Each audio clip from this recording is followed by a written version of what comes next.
Programa Nossa Night. Estamos de volta, 6 horas e 36 minutos. Olha, eu já recebo aqui no nosso estúdio da 107.9 ele que é nada mais nada menos do que diretor de cinema e roteirista, Alex Pisano. Seja bem-vindo ao programa Nossa Night, Alex. Muito obrigado, é uma satisfação estar aqui no programa Nossa Night. Gostei do nome, viu? Nossa Night, é isso aí. Olha só, a gente estava conversando agora há pouco no backstage sobre projetos, né? Isso. E aí, antes da gente começar, eu quero falar um pouco... Vou falar aqui um pouco da história do Alex, porque ele já é super conhecido aqui no nosso estado, já ganhou vários prêmios, então ele atua na área de direção de cinema desde 2007, quando lançou o média-metragem Divina Sangrenta, seguido dos projetos independentes, o longa O Remanescente das Sombras, lá em 2009, o curta O Estranho em 2011, que recebeu em São Paulo o prêmio do júri de melhor curta no Festival de Cinema Tela Digital da TV Brasil em 2011. O último lançamento agora em 2012, Cavalgada dos Justos, último lançamento, né, 2012. Aí teve o Cavalgada dos Justos em 2018. Em 2021, ele lançou também o curta Palacito, não é isso? 2021, que também participou e foi premiadíssimo em diversos festivais nacionais e internacionais. Olha, a fila é bem extensa aqui de filmes, de curtas, de prêmios. E eu já começo te perguntando como é que foi que surgiu esse interesse pela direção de cinema, Alex? Conta pra gente. Bom, é sempre uma história curiosa, né? Porque eu sempre falo, né, que antes de ser diretor de cinema, eu sou cinéfilo, né? Antes de ser cineasta, eu sou cinéfilo. Quer dizer, eu ainda prefiro estar assistindo o filme do que fazendo o filme. Na verdade, o fazer cinema foi uma consequência dessa minha paixão pelo cinema que eu carrego a vida toda, né? E por gostar muito de cinema internacional, nacional, latino-americano e roraimense, por muitos anos eu esperava uma produção genuinamente feita aqui no nosso estado, né, de cinema, principalmente no campo da ficção. O documentário já tinha. Mas um filme mesmo, de destaque, assim, de ficção, ele nunca foi lançado, nunca tinha sido feito, de verdade, oficialmente, né? E então, a partir de 2007, eu tive esse start, né? Quer saber, eu vou fazer um teste aqui. Vou me arriscar Vou aqui. me arriscar, não fiz escola de cinema. A minha escola ia ao cinema, né? E eu trabalhei também por quase 10 anos numa videolocadora nos anos 90. Caramba! Então, só de pensar que a gente ia numa locadora pra alugar um vídeo, né? Oi, faz tanto tempo. Muito né? louco isso. Era um outro tipo de formação de plateia, de público, né? Então eu decidi fazer, né, com as caras e a coragem, comprei uma câmera, né, paguei em suaves 10 prestações, convidei alguns conhecidos, alguns amigos, e a gente fez um curta-metragem, né, de forma bastante experimental, que é o Dívida Sangrenta, em 2007, e a gente acabou fazendo uma exibição no Sesc, não proposital, né, foi até acidental, assim. Eu entrei numa programação, bota aqui, bora fazer isso aqui, vai que dá certo. Aí era naquele Sesc que era no centro, né, que hoje mudou tudo, e teve um público bastante considerável, e o pessoal gostou muito, teve muitos aplausos ao final, e eu comecei a ver, caramba, o pessoal realmente quer assistir filmes roraimenses, né? Filme de ficção roraimense. E a partir disso eu continuei, né? Eu fiquei mais motivado para fazer outros trabalhos. Como é que funciona o teu processo de criação? Porque além de diretor, tu também é roteirista, né? Exatamente. Conta pra gente, Alex. Porque, por exemplo, eu gosto muito de quadrinhos, né? É uma outra paixão minha, né? Que hoje em dia já parece que está caindo em desuso, né? Por falta das pessoas não irem mais nas bancas de revista ou comprarem quadrinhos. Infelizmente, né? Infelizmente. Mas eu sempre gostei, porque para mim o cinema e o quadrinho, eles casavam, porque eram histórias sequenciadas em quadros, né? Então, eu sempre tinha essas referências, as bagagens dos filmes que eu gostei, dos livros que eu li, das histórias em quadrinhos que eu li e vi. Então, eu queria colocar isso dentro do meu processo criativo, né? Então, eu fazia um roteiro, né? Dependendo se era médio ou longa, eu escrevia. E a partir desse roteiro, eu fazia um storyboard, que praticamente era a quadrinização do filme toda, né? Eu já fazia uma pré-visualização do que seria o filme em termos de desenho, assim. E isso facilita até hoje, né, o meu processo criativo, porque eu acabo tendo um domínio visual e criativo do que eu vou fazer, né? Ou seja, são mais de 15 anos nesse processo e sempre deu certo, né? Então, esse é um dos motivos, mas às vezes a gente tem uma ideia ou um projeto que já está engavetado há anos, né? Por exemplo, teve filmes que eu só consegui tirar do papel depois de 10 anos, tentando. E tem outros que nascia do nada. Tipo assim, tive uma ideia no final de semana, na outra semana eu já estava começando uma pré-produção. Quer dizer, era bem variado esse meu processo criativo. E qual é o impacto, por exemplo, do seu primeiro média-metragem, o Divina Sangrenta, na tua carreira? Como é que tu diria que foi esse impacto todo? Bom, ele teve impacto... Porque você falou que começou assim, do nada, né? Pra mim foi um divisor de Ele águas. foi marcante pra ti? Foi muito marcante, porque foi como eu falei, foi um filme experimental, né? Até então eu não pretendia virar diretor de cinema. Eu tava fazendo um filme que eu queria assistir, né? Baseado em filmes que eu já assisti também, referências. Então quando eu fiz esse filme de gênero policial, né? E o público gostou muito, eu senti uma virada ali, né? Um start pra mim, né? Eu acho que eu posso estender essa minha paixão pelo cinema, além de assistir filme. Eu também posso fazer filmes também, eu posso entrar nesse campo. Porque antes do advento do digital, porque muita gente dessa geração nasceu já no digital. Mas nos anos 90, 80, fazer cinema era para poucas pessoas no Brasil, né? Cinema sempre foi muito caro, porque tudo era feito com película. E a película, um rolo de filme custa hoje, por exemplo, mais de R$ 1.500, 12 minutos de filme, sabe? Então... Hoje em dia se faz um filme com uma câmera, um bastão de luz. Muito menos, você faz com celular. Os Não celulares hoje estão filmando em 4K, 8K. Então, quer dizer, hoje faz cinema quem quiser, entendeu? Isso é muito bom, porque democratiza esse fazer cinema, esse fazer a cultura, né? E ainda mais aqui em Roraima, né? Que hoje a gente tem uma diversidade de produções audiovisuais roraimenses, né? De todos os estilos, né? De todos os gêneros. Todos os gostos, e isso é muito legal. Eu fico muito feliz com o que está acontecendo hoje no cinema roraimense. Como é que tu encara o processo de chamar os atores para fazer os teus projetos, assim? Já tem alguns que já são conhecidos teus, ou então, não, vou te chamar porque eu acho que tem tudo a ver contigo. Conta pra gente um pouco. Bom, nesses quase 20 anos já, né? Eu já tive equipes com que eu fechava determinados projetos de um para o outro. Às vezes funcionava num projeto, eu chamava fulano de novo para trabalhar comigo. Podia ser na parte técnica ou também podia ser na parte de elenco também. Isso varia muito, varia de projeto para projeto, né? Eu já trabalhei com projetos com pessoas de fora, daqui, com amigos, com profissionais, com não profissionais, com conhecidos, com pessoas que eu via na internet... nas redes sociais, eu já fiz chamada de elenco de forma bem profissional, chamando na mídia para fazer testes e tudo mais. Quer dizer, sempre foi variando de acordo com o projeto. Se é um projeto um pouco maior, né, eu tenho mais recursos, né, eu tenho uma margem melhor para fazer, por exemplo, uma seleção de elenco mais elaborada ou de mesmo equipe técnica também. E às vezes você está trabalhando com um filme de orçamento pequeno, né, que você tem que ser bastante prático mesmo. Muitas das coisas tem que ser ali no olho. Você tem que acreditar no seu instinto e fazer da melhor forma. E Alex, como é que tu descreve o crescimento, a ascensão, a evolução do teu trabalho entre o Remanescente das Sombras e a Cavalgada dos Justos, por exemplo? O Remanescente das Sombras foi em 2009, foi logo depois que eu terminei o primeiro filme. Foi um longa-metragem, né? Eu já quis, né, um passo maior que a perna. Fez um atrás do outro, né? Praticamente, assim. Eu tive um hiato ali no meio, de 2014 até 2018, porque eu fiquei preso num filme que eu não consegui terminar. E eu ainda vou terminar ele, né? Eu nunca deixo nada... Alex. Não terminei, tá lá no forno, mas eu prometo que eu vou terminar esse filme ainda. Em 2014 que eu filmei ele, filmei até pequeno, inclusive. Mas isso não quer dizer que eu abandonei ele só tá ali guardadinho, né? Aí eu fui dando prioridade para outros que estavam na fila para me fazer, de projetos. Então, eu acho que a cada projeto que eu faço, desde o Remanescente das Sombras, que foi em 2009, que teve 3 exibições lotadas no cinema do Sesc na época, e foi o primeiro filme roraimense longa-metragem a passar no Cine Supercar. Ele teve uma exibição especial lá, com sala lotada também, isso foi em novembro de 2009. E quando chegou o Cavalgada do Justo, eu já pude contar com uma equipe muito superior ao que eu trabalhei no Remanescente das Sombras. Não era feito de amigos, isso, aquilo, não. Era uma equipe técnica mesmo de cinema. Porque também as pessoas veem a evolução do teu trabalho e elas querem participar do projeto também. Elas querem estar inseridas ali, né? Isso é muito bacana também, né?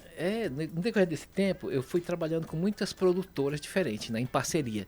E muitas produtoras queriam ter no seu portfólio um filme também. Porque a maioria das produtoras locais, né? Tirando uma ou duas que trabalham com cinema, a maioria das produtoras só trabalham com publicidade. Ou campanha política ou publicidade, né? E o cinema, né, por exigir um pouco mais de tempo e de demanda de dinheiro e tudo mais, até para conseguir por editais ou por empresas, seja lá como for, essas produtoras acabam deixando um pouco de lado, né? Essa ramificação do audiovisual, que é o cinema. Que pra mim é a principal, né? Mas assim, então quer dizer, hoje o cenário tá mudando, né? E a gente tá se profissionalizando cada vez mais. Tem muita gente que tá começando o seu primeiro filme já com uma qualidade perfeita, assim, sabe? Começando com o pé direito, de verdade. Os recursos hoje estão melhor que antigamente. Eu comecei de forma bem amadora, né? Eu fui aprendendo o meu cinema na prática. Mas eu acho que o orgânico é que chama a atenção do público, né? Eu acho que essa forma é a melhor forma de fazer cinema. Exatamente. Não é? Porque eu conheço muitos amigos meus que fizeram cinema, inclusive fizeram escola de cinema fora. E todos foram muito unânimes em falar: Alex, a escola de cinema ela te mostra uma porta, mas quem atravessa é você, entendeu? Ou seja, de fato a gente aprende muito mais coisas na prática mesmo. Tem coisas que a escola não vai te proporcionar, a universidade. Eu sou formado em publicidade e propaganda, né? E eu fiz isso porque era o mais próximo da produção audiovisual, né, que eu poderia chegar. E muito da publicidade, né, que eu fiz e continuo fazendo, é do dia a dia, da prática mesmo. É da lida, da vida. Assim eu levo pro cinema. Em termos assim de narrativa e estética, o que tu mais valoriza em fazer um curta-metragem, por exemplo? Bom, independente se é um curta, médio, longa, por exemplo, um filme ele tem que estar bem casado em vários segmentos, assim, né? É tipo quando você vai fazer uma comida, né? Tem vários ingredientes. Para a comida sair bacana, né? Com sabor bom, você tem que temperar bem. Então eu prezo muito, claro, obviamente você tem o seu roteiro, que é o alicerce de tudo, você tem um roteiro, né? Mas também você tem que prezar pelo visual do filme, né? A gente está falando de cinema, de audiovisual, né? O som e a imagem, elas que vão contar a história do filme. Não é uma peça de teatro, não é uma história em quadrinho, não é um livro, entendeu? Não é uma pintura que vai estar numa parede, é audiovisual. Então, toda a sequência de quadros, enquadramentos, o que fica na cabeça de quando a gente assiste um filme são as imagens, entendeu? A história ela vem junto, né? A música também. Então, eu prezo muito pela fotografia do filme. Todo o diálogo tem que estar condensado no que a gente está filmando, né? Não basta só simplesmente ligar o REC e sair gravando. Pronto, sai gravando. Não, o bom do cinema, quando você vai assistir um filme na sua casa, você está assistindo Netflix, dá uma pausa, um filme bom, dá uma pausa. Cada pausa que você der num filme, cada enquadramento, já é, por si só, uma obra de arte, que podia estar emoldurada na parede. Então, o cinema é isso, né? Ela é essa sequência de imagens maravilhosas e som, né? Porque é muito importante o som também, a trilha sonora, e tem que estar sempre muito bem casado, né? A parte técnica do cinema com a parte artística, né? E muita gente, às vezes, não sabe trabalhar as duas coisas ao mesmo tempo, porque o cinema ainda se arte. Tá. É o todo, então, né? Não tem uma coisa ou outra, né, Alex? Não tem. Mas no final de tudo, quando você está fazendo um cinema, você está fazendo é arte. É arte, você tem que pensar como artista. Porque às vezes as pessoas pensam no orçamento, no dinheiro, ou tem gente que está pensando demais em tapete vermelhos e holofote lá para frente e não está pensando no produto em si, entendeu? No que você está entregando, no que você está passando em forma de mensagem. E às vezes essa mensagem pode vir num documentário, num filme experimental, numa animação, num filme que trata de um tema mais atual, mais próximo da nossa realidade, ou numa ficção que esteja muito além do nosso mundo, sabe? Num filme fantástico. Então, há vários caminhos, né? De se explorar dentro da arte, assim. Olha só, eu tô conversando aqui com o Alex Pisano, ele que é diretor e roteirista de cinema. Eu vou para um breve intervalo e já a gente volta com mais bate-papo. Não sai daí. E agora a gente volta com o nosso entrevistado desse sábado, Alex Pisano, diretor, roteirista de cinema. Poxa, olha, eu tô assim... Como é que eu posso dizer? Encantado. Porque eu tava até falando contigo que eu já quis ser ator lá atrás, né? Criança, a gente, né, assistindo as novelas da Globo e tudo. Mas não rolou. Não rolou, a gente se frustrou na época, mas a gente hoje tá bem. E Alex, me conta um pouco sobre como foi receber o prêmio do júri de melhor curta em São Paulo com o filme O Estranho. Fala pra gente. Bom, O Estranho, né? Esse filme que a gente lançou em 2011... A gente fez de forma colaborativa, né, com parceiros, amigos, produtores. A gente teve a felicidade de escrever de alguns festivais nacionais, entre eles, né, o Tela Digital, que era um festival que hoje não existe mais, que era do Kinofórum da TV Brasil. Eu fui... E eles bancaram toda a nossa estadia, passagem. Aí é bom, né? Aí é bom, sim, com certeza. Aí eu fui para lá em 2011 em São Paulo, era até lá no MAN, no Museu da Imagem do Som. E foi uma noite bem interessante, assim, porque tinha cineastas do Brasil inteiro, né? Homens, mulheres. Eu era o único representante do Norte lá, de Roraima. E dos 10 indicados, só 5 iam levar prêmios, né?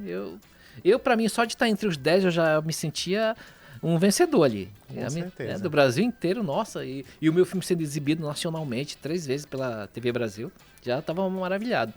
Então, no dia do evento, né, eles começaram a chamar os vencedores, nossos filmes foram exibidos, todo mundo assistiu, né, os filmes.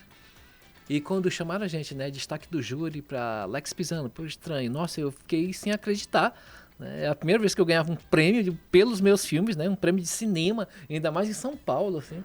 Então foi uma noite muito, muito especial. Depois da premiação, muita gente veio me procurar, né, porque estavam curiosos para saber como é que eu tinha feito isso, aquilo, né, porque a gente fazia filme praticamente com recursos baixíssimos, né, e eles gostavam da sacada que eu dava nos filmes, né, para solucionar, né, soluções orçamentárias, né? Uhum. A gente tinha que usar muito mais da criatividade É no nosso filme. É importante isso, né? Até porque nada se faz sem dinheiro, sem investimento, né, Alex? Exatamente. E falando disso, quais são os desafios? Foi a pergunta clichê que eu te fiz logo antes da gente começar a entrevista. Muito clichê. Mas quais são os desafios que tu já enfrentou ao trabalhar com cinema independente aqui em Roraima? Bom, os desafios são grandes e eles têm até hoje, né? É uma luta constante, diária, né? A gente faz um cinema de guerrilha, né? Muita gente não gosta de falar isso, mas é verdade. A gente não é uma indústria de cinema aqui, né? O próprio Brasil, o seu cinema sempre foi marginalizado, né? Hoje ele está tendo uma repercussão melhor, graças a esses 2 últimos anos, principalmente com a vitória do Brasil no Oscar, deu um up pro cinema nacional, e principalmente pro cinema do Norte e principalmente também para Roraima, né? Muita gente se sentiu motivada a trabalhar com o cinema e ver que há uma luz ao fim do túnel, né? Porque fazer cinema ele é árduo, ele é difícil, né? Exige, além da paixão, claro, pelo cinema, você tem que ter muita dedicação, muita paciência. Você nunca faz um filme rapidinho e você nunca faz um filme sozinho, né? Você precisa de equipe para realizar e para ter a sua visão, condensar a sua visão de começo, meio e fim, entendeu? Dentro de um trabalho técnico. Mas eu acredito que os desafios maiores sempre foram orçamentários, né? A gente ainda hoje tem que se provar que a gente sabe fazer cinema aqui em Roraima, né? Principalmente para quem tem, digamos assim, o poder financeiro de poder ajudar os artistas, né? Eu estou falando mesmo sem papas na língua de governo e prefeitura, né? Eles podiam estar ajudando mais, até os próprios empresários locais, né? Eu até entendo, porque o nosso empresariado não é uma indústria assim consolidada. Mas, né, em termos de governança, o governo e a prefeitura, né, com seus recursos que vêm para a cultura, eles podiam dedicar uma parcela disso anualmente, né, colocar dentro do plano anual deles e investir no cinema local, né? Valorizar o cinema e ver que o cinema de todas as artes, né, além de ela englobar todas as artes dentro dela, ela tem um poder muito grande, né? Ela tem uma janela muito grande de mostrar a nossa cultura, né? Mostrar a nossa região, mostrar todo o nosso potencial artístico, né? O cinema tem essa potencialidade, além de ele se perpetuar para sempre, né? O filme se perpetua. Um show não, um show acaba numa noite, no outro dia ninguém nem lembra, dependendo se tiver de ressaca, nem lembra mesmo. Verdade. Mas olha, o cinema não. Reconhecimentos internacionais tivemos com o Palacito, né? Conta pra mim um pouco sobre a criação desse curta, como é que foi? Bom, o Palazito era um dos meus projetos, né, de cabeceira, favorito, que eu sempre quis fazer. Né? Eu tinha escrito ele em 2014, 2015, não lembro. Mas só fui realizar em 2019, no final de 2019. E isso também só foi possível graças a um trabalho de parceria, né, foi feito de forma colaborativa com amigos e produtoras locais também, que abraçaram a ideia e a gente conseguiu reunir uma equipe boa e filmar em uma das áreas mais difíceis, quando eu falo difíceis, é saindo daqui da capital até lá na região, que é o Iramutã. Era muito difícil chegar lá. E eu sempre quis, toda vez que eu ia lá, que foram poucas às vezes, mas toda vez que eu ia, eu achava aquele lugar um dos lugares mais belos aqui de Roraima. Sabe? Para mim ali já era cenário de cinema por natureza, né? Aquilo ali merecia ser registrado de alguma forma, da forma mais bacana possível. E foi então que eu adaptei a ideia do filme Palazito, que é a história de um meteorito que cai lá na região, né? Aí envolve as comunidades indígenas também, o tema em si ele é muito forte porque ele mostra como é que o ser humano pode ser ganancioso a tal ponto de se destruir, né? Entre ele também, o filme passa essa mensagem também. Mas é importante salientar que quando a gente foi filmar no Iramutã, a gente precisou de autorização tanto da prefeitura local como das comunidades indígenas da região. E a gente foi em todas as comunidades pedindo autorização para filmar lá. Eu explicava do que tratava os projetos, eu mostrava os storyboards. E os storyboards sempre conquistavam a galera, porque era o desenho do filme praticamente já visualizado ali, já tinha uma pré-visualização e era muito mais fácil de convencer, né? Convencer, né? Para conseguir um apoio. E foi assim que a gente conseguiu, né? Foram 4 dias lá, né? Final de 2019, foram 4 dias de filmagem intensa. E a gente, né, apesar de ser bem difícil, foi bem difícil. A gente filmava de manhã, de tarde, de noite, de madrugada. É porque a gente queria aproveitar bem o tempo que a gente estava lá. Aí a gente fez o filme, mas infelizmente logo depois emendou uma pandemia, né? Aí a gente teve que parar 1 ano, né, para terminar o filme de novo. Aí teve esse atozinho, né, que a gente teve que esperar. Mas no final deu tudo certo, né? Final de 2020 a gente lançou o evento. E Alex, me conta uma coisa, dentre os vários prêmios já que você ganhou, tem o de eventos de verão também, né? Eventos do verão, recebeu o prêmio de fotografia e atuação, né? Como é que você equilibra a direção técnica? Porque tudo é um equilíbrio, como você mesmo falou, né? Mas tem que ter tanto a direção técnica, artística dos filmes também, isso é muito importante, né? Exatamente. Eu acho que no cinema é muito mais importante que você ter uma noção dramatúrgica. Você tem que visualizar, principalmente você como diretor e até como roteirista, você tem que visualizar o filme já como se tivesse sido exibido na tela, na sua cabeça, entendeu? Você tem que se adiantar em certas ações, assim, na hora de fazer um filme, seja ele na hora de dirigir um ator, né? Porque às vezes o ator de teatro, ele vem com certos vícios, né, do palco, que às vezes é difícil de tirar na hora de filmar, porque num palco, por exemplo, num palco um ator tem o palco só para ele, né? Ele comanda aquilo, né? É ele e a plateia. E já no cinema não, o cinema ele tem que misturar essa força da dramaturgia dele com a parte técnica. Quando eu digo assim, que às vezes tem um trilho aqui, tem uma grua, fala isso, corta, agora vira pra cá, faz de novo, corta de novo. Aí às vezes ele tá se emocionando no teatro de uma forma bastante eloquente, no cinema não, tem que ser muito íntimo. A câmera pega um detalhezinho, nem que seja né, da lágrima do ator, pega, entendeu? Às vezes a técnica bate mesmo quando o ator não é acostumado, quando ele já sai cru do teatro direto pro cinema, ele sente essa certa dificuldade, né, desses mundos distintos de atuação, né? E aí como eu realmente é por isso só que vi deve ser tão diferente também fazer cinema, fazer televisão, fazer teatro. São coisas diferentes, né, Alex? Por mais que você esteja, e a gente fale ação, né, ele tem um determinado tempinho ali para fazer determinada cena, né, mas não vai se estender. Né? Às vezes, ação, aí 2, 3, alguns segundos corta, entendeu? E às vezes pode estar no auge da atuação do ator e a gente tem que cortar, e tem que saber lidar com isso. O ator de cinema está acostumado, o ator que só trabalha com cinema está acostumado. Mas quando você tá bem direcionado, né? Quando o ator tá bem dirigido, ele tem que se sentir à vontade. Ok, entendi, entendeu? Ele tem que ver como funciona um set antes, para ele se soltar mais, tecnicamente falando. Porque no cinema tem que ter uma certa paciência. Às vezes, entre uma cena e outra, às vezes tem um intervalo de 1, 2 horas para arrumar um equipamento, arrumar uma luz. E às vezes o ator fica ali no cantinho esperando, aí se desconcentra já. Então quer dizer, tem todo um processo que isso varia muito também. É importante dizer isso. Se varia muito de produção para produção. Eu acho importante dizer que quando você vai fazer cinema, não existe um caderninho dizendo, é isso aqui, ó, tem que seguir essas regras e é assim que se faz cinema. Não existe, entendeu? Não é uma regra absoluta. Cada um faz o filme do seu jeito, da sua forma. Cada diretor tem o seu modus operandi de dirigir, entendeu? De fazer o seu estilo. Mas no final o que conta mesmo é o que a gente vê na tela, porque a gente faz o filme pro público, entendeu? E o resultado final é o que a gente vai ver na tela. Tu acha que, na tua opinião, você que trabalha com não atores também, tu acha que é mais fácil de dirigir um profissional que não é do ramo? Não, acho que aí também Ou tem que ter uma noção? Tem e não tem, né? Mas eu volto a falar também, isso é muito relativo. Você pode pegar um ator muito profissional, que você entrega um roteiro e ele capta o personagem, às vezes ele dialoga com o diretor, e às vezes quando fala ação ele entra no personagem. E às vezes não, e às vezes um mesmo profissional entra e pode mesmo ficar a desejar, não funcionou, não tá legal, não tá saindo bem, tá muito automático, isso, aquilo. E às vezes a gente chama um ator não profissional, né, o que a gente chama de atores amadores, e se sai melhor que um profissional.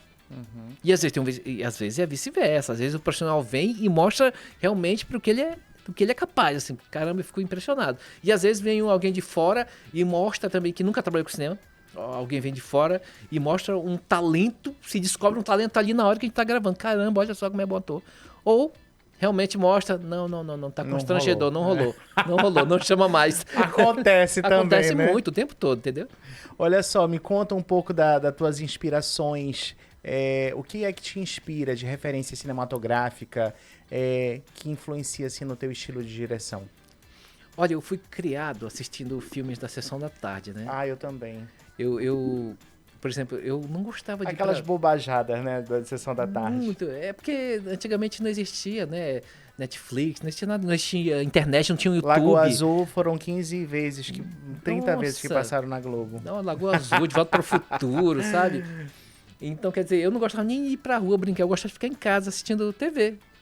De madrugada eu acordava e ia escondido ligar a TV porque tinha o Cine da Madrugada, tinha um Corujão, e parecia que os filmes da madrugada eram mais legais ainda. E eu fui muito condensado com isso. E eu não podia ir pro cinema porque era uma realidade muito difícil pra gente, eu era pobre, né? Aí a minha tia, quando vinha da Venezuela, que morava lá, ela levava a gente 1 ou 2 vezes por ano, acho que uma vez só, no final dos anos 80, pra gente ir pro cinema. E uma vez ela levou a gente em 87, eu nunca esqueci, e o filme que tava passando era Superman 4, Em Busca da Paz. Foi o primeiro filme que eu assisti no cinema. Pronto, ali mudou minha vida ali. Quando eu já era apaixonado por cinema, né? Desde sempre. Mas quando eu assisti o filme pela primeira vez na tela grande, rodeado de pessoas numa sala escura, tendo mesmo... Cara, foi uma coisa que eu não consigo nem descrever de tão emocionante que foi. Aí eu falei, caramba, essa é a forma de assistir um filme. Não tem TV que substitua. Não há TV de LED, digital, 4K, celular, não existe. Assistir filme é na tela grande do cinema. E aquilo sempre ficou na minha cabeça, né? Filme tem que se assistir um cinema. Cinema de verdade, assim. Então, quer dizer, eu fui moldado por esses filmes, né? De aventura, ficção científica. E quando eu passei a trabalhar numa videolocadora, eu passei a ter acesso a filmes que a TV não dava pra gente. Nem um cinema comercial. Que era mais o cinema europeu, o cinema latino-americano, asiático. Qual é a tua preferência, inclusive? Não, pois é. Pra mim existem 2 tipos de filme. Bom e ruim. Eu gosto de todo tipo de filme. Porque quando eu passei a trabalhar... Bom e ruim. 2 tipos de filme, bom e ruim, só o que tem. Não existe tipo de filmes esse que eu gosto. Tem que ser bom, independente de onde vier, assim. Então, quer dizer, eu sempre tive... Quando eu comecei a trabalhar na videolocadora, eu pude ter acesso a outras gamas de filmes, porque até então a gente era condensado a ver só filmes americanos, né? Não que hoje tenha mudado alguma coisa, mas antigamente era só isso. E quando eu descobri o cinema asiático, sabe? O cinema chinês, o cinema latino-americano, o cinema nacional... A TV aberta quase não passava filme nacional nos anos 80, 90. Não passava. Tinha esse preconceito, né? E o cinema só passava o quê? Só passava Trapalhões e Xuxa no cinema. É isso. E o cinema nacional ficava relegado, assim, sabe? Então eu passei a ter mais acesso. Eu passei a minha faculdade de cinema foi consumir, né? Eu consumia esses filmes. Eu consumia muito filme. Tudo. Dos clássicos preto e branco, 1930, 20, 40, 50, aos filmes mais modernos. Eu assistia filme de ação, assistia filme de drama, assistia animação, assistia filme de comédia, filme nacional, ficção científica, terror, comédia. Eu me alimentei de todo tipo de filme. A minha cabeça borbulha aqui de referências, entendeu? Olha só que legal. Mas eu posso dizer que tem 2 cineastas, por exemplo. Um que me colocou dentro desse mundo do cinema. Graças a ele, né, me inspirou muito. E hoje eu não consigo assistir um filme ruim dele. Não consigo, né? Toda vez que eu assisto um filme dele, eu vejo alguma coisa nova, que é o Steven Spielberg, que eu sempre amei, desde criança, né? Desde criança eu já gostava do Tubarão, Indiana Jones que ele fazia. Aí depois veio... Mas quando eu assisti o Parque do Dinossauro, em 93, no cinema, aqui no Cinespercar, na Majoines, sessão lotada. Eu comecei a trabalhar com 13 anos, né, de garçom. Aí o meu primeiro salário eu gastei no cinema. Aí eu fui assistir o Parque do Dinossauro do Steven Spielberg. E aquela sessão mudou a minha vista para ser a minha vida. Eu falei, é isso que eu quero. De alguma forma eu quero estar perto do cinema, porque é isso que eu quero fazer. E eu, na realidade que eu vivia ali na minha infância, né, num bairro pobre ali, do bairro do Buritis ainda, e a gente era bem humilde. Parecia que era uma realidade que só competia a mim. Ninguém mais gostava. Parece que eu estava isolado. Eu não conseguia conversar com ninguém sobre cinema. Ninguém na escola, ninguém em casa. Entende, né? Parecia que era só eu que gostava disso. Parecia que era uma perda de tempo, mas... E eu ficava só no meu canto lá, recortando as coisas sobre cinema, assistindo o filme e guardando pra mim. Não tinha com quem conversar, falando sobre tal cena. Não existia internet naquela época. Então essas coisas foram me moldando. E pronto, esse é o Steven Spielberg, o diretor que me despertou para querer ser cineasta. E graças a ele eu amo muito cinema. Mas tem um diretor que é um diretor italiano, né, que é o Sergio Leone, que eu gosto muito, já falecido, que ele fazia filmes West Spaghetti, né, na época dos anos 60, que eu reverencio muito nas minhas obras, né? Muito, muito, muito. Eu chupo muito as referências dele para meus filmes, assim, enquadramento, sabe? Ele é perfeito para fazer fotografia de cinema, de como usar música no filme. Ele tem muitos filmes espetaculares. E para mim, um dos melhores filmes que ele tem, tá entre os meus 5 melhores filmes da vida, que Era Uma Vez no Oeste, que é um filme espetacular esse filme. E eu tô sempre fazendo uma referência a ele aí, porque pra mim é um mestre do cinema, assim, sabe? Cada um tem o seu. Se você perguntar para outro cineasta que sentar aqui com você numa entrevista, cada um vai dizer quais são suas referências e cada um vai dizer quais são seus diretores ou diretoras favoritos. Então eu tô aqui citando os meus, né? E eles refletem muito nas minhas obras, né? Esses dois aí. Olha, pra gente finalizar, eu quero que você fale um pouco do Entre as Nuvens, que foi o teu último agora curta-metragem, que foi lançado agora em 2025. E eu já quero saber pros próximos planos futuros, assim, o que é que tu tem em mente já? Conta pra gente. Bom, pro futuro a mente tá sempre borbulhando, né? Pelo menos eu tenho uns 6 projetos para tirar do papel, só esperando uma oportunidade, né? Tem um pra terminar que tu falou também, né? Exatamente. Eu lancei recentemente o Entre as Nuvens, né? Que foi lançado esse ano, né? Pela Lei Paulo Gustavo. Graças à Lei Paulo Gustavo eu pude fazer esse filme, que é um filme de ficção feito aqui na comunidade indígena de Campo Alegre, aqui mesmo na zona rural de Boa Vista. E contou com parte da equipe daqui de Boa Vista e parte da equipe de lá. Tanto dos atores como a equipe técnica. Foi um trabalho muito bom, né? A gente fez uma exibição aqui, a galera gostou muito, né? Gostaram muito, porque eu continuo pisando dentro desse campo da ficção mesmo. Eu gosto sempre de fazer meus filmes com um pé na ficção e um pé na realidade. Eu tô sempre fazendo essa salada. E claro, sempre usando o nosso quintal, que é Roraima, para fazer os meus filmes. Né? Por mais fantástico que as histórias sejam, continuam sendo filmes de Roraima. Entendeu? Sempre, né? É a tua marca, sempre. Né? Exatamente.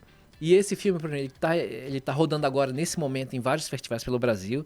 Ele tá sendo exibido no Pará, em várias ilhas do Pará que teve. Ele foi recentemente, participou de um festival em Manaus, que é o Olhar do Norte, um dos principais daqui do Brasil. Inclusive ganhou menção honrosa. Ele tá em 2 festivais lá em São Paulo também, para ser exibido agora. E ele continua essa trajetória. Eu espero que ele... E a gente escreve também em festivais internacionais. Eu sempre faço uma versão do meu filme em inglês, espanhol e português. Né? E eu vou espalhando pelos editais que vão abrindo. Pelo mundo, não só Roraima. Assim. A gente tem que expandir, né? Além das nossas fronteiras. Né? O nosso cinema precisa ganhar o mundo. Né? Isso depende muito da gente. E aí, ao mesmo tempo, eu já estou em pré-produção de um novo trabalho, que é No Limite do Lavrado, que é um filme de sobrevivência que eu vou fazer. Que eu já comecei Ele já me deu um spoiler no backstage, gente. Eu tô ansioso pra assistir, sério. E esse muito interessante. O tema desse filme é um tipo de gênero de cinema que eu gosto muito, que é o filme de sobrevivência, né? Desde pequeno, quando eu assisti aquele filme Vivos, que era sobre a história real de um grupo que ficou nos Andes com um avião quebrado, tentando sobreviver, comendo carne humana entre eles. Uhum. Aí eu também assisti aquele filme Gravidade. Já assistiu Gravidade? Não. Que é uma astronauta que fica na órbita quase que tentando sobreviver o tempo todo no filme, é angustiante. E fora Acho que o que mais marcou pra mim foi Lost, que foi aquela série que Lost teve, também é legal, que é uma série. O pessoal caiu, ficou perdido no tempo lá. Até hoje eu nunca sei, não fiquei sabendo no final também como terminou, que eu cansei de assistir. Foi bem longa. Demorou tanto bem que a gente já até desistiu. Mas tem um filme do Leonardo DiCaprio, que é O Regresso. Que ele ganhou o Oscar, inclusive, por esse filme. Que ele é atacado por um urso e ele tenta sobreviver numa vastidão gelada lá na fronteira com o Canadá. Aí o filme que eu tô fazendo, ele tá bebendo muito nessas fontes, entendeu? Só que usando como cenário o nosso Lavrado, com uma única personagem em cena, e uma forma de contar essa história nesse gênero que eu aprecio, que é o cinema de sobrevivência, mas, de novo, mais uma vez, colocando como cenário e fazendo parte, né, como praticamente um personagem do filme, Roraima, né? Os Lavrados de Roraima, que eu adoro tanto. Alex, eu quero muito te agradecer. Obrigado. Desculpa por eu ter chegado um pouco atrasado, mas aconteceu um imprevisto. Sem problema. Aconteceu um acidente aí que eu fiquei meio que preso no trânsito, mas a gente conseguiu bater o nosso papo. Isso que importa, né? Que bom. Aproveito e já peço para você deixar suas redes sociais para as pessoas que têm interesse em conhecer o cinema roraimense um pouco e já faz o convite aí para os próximos vídeos, para os próximos filmes aí que você vai lançar. Bom, exatamente. Quem se interessar em conhecer mais sobre o cinema roraimense, porque tem muita coisa sendo feita aqui, né? Dá um Google, pode botar primeiramente Cinema Roraimense. E para quem não conhece, vai se surpreender com o tanto de trabalho que já foi feito aqui no decorrer desses anos. Muitas pessoas fazendo cinema aqui. Mas para quem quiser conhecer mais especificamente sobre o meu trabalho, que não me conhece, tem o meu YouTube, né, que é Alex Pisano Filmes, que é o meu canal onde eu jogo os trabalhos que eu já fiz lá também, trailers e outras coisas. E também tem a minha rede social, que é o Instagram, que é Alex Pisano, _ né, Pisano. Ali eu vou colocando diariamente sobre os trabalhos que eu já fiz, eu vou informando sobre os festivais que meus filmes estão participando, vou também informando dos próximos trabalhos, e para quem quiser também, eu faço chamadas de elenco por ali também. E lembrando que eu tô sempre de olho nas pessoas, né? Eu tô sempre olhando se alguém tá se encaixando ou não com um personagem meu. Será que eu vou realizar meu sonho um dia de participar de um projeto assim? Quem sabe, né? Bora ver. E mostrando que o cinema é uma casa de portas abertas. Qualquer um pode fazer cinema, né? O cinema não é mais uma realidade distante, não. Eu acho que a gente tem que aproveitar esse bom momento do cinema nacional e trazer esse entusiasmo pra gente também realizar nossas obras. Porque tudo é cultura roraimense também. É isso. Alex Pisano aqui, diretor, roteirista de cinema. Obrigado, Alex. Obrigado. A gente se vê por aí, viu? Quem sabe aí, né? E se esbarrando por aí entre... Quero assistir teus filmes. Vai numa estreia no meu filme. Eu vou lá, com certeza. Pode deixar. Pronto. 7 horas e 20 minutos. Eu vou para um breve intervalo e já já a gente volta. Não sai daí.